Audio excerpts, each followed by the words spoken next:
ઉત્તર ભારતમાં ઠંડીનું જોર હજુ પણ જોવા મળી રહ્યું છે અને હજી પણ રહેશે ઠંડીનું જોર. ઉત્તર ભારતમાં ઠંડીનો ચમકારો જોવા મળી રહ્યો છે. ઉત્તર ભારતમાં કાતિલ ઠંડીનું જોર હજી પણ યથાવત જોવા મળી રહ્યું છે. દિલ્હીમાં ઠંડીનો પારો 1.1 ડિગ્રી પહોંચ્યો, 15 વર્ષનો રેકોર્ડ તૂટ્યો છે.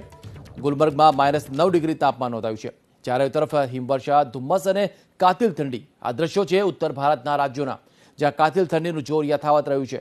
દિલ્હીમાં ઠંડીનો પારો 1.1 ડિગ્રી પર પહોંચ્યો અને છેલ્લા 15 વર્ષનો રેકોર્ડ તૂટ્યો છે. ઉત્તર ભારતના મોટાભાગના રાજ્યોમાં તાપમાનનો પારો સતત ગગડી રહ્યો છે.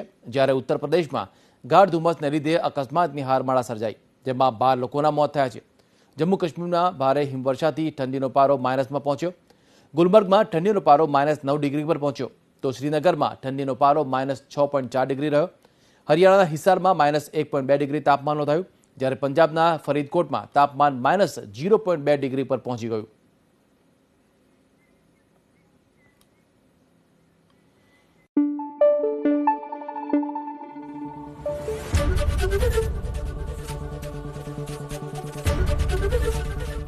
એબીપી અસ્મિતા, ગુજરાતની અસ્મિતા.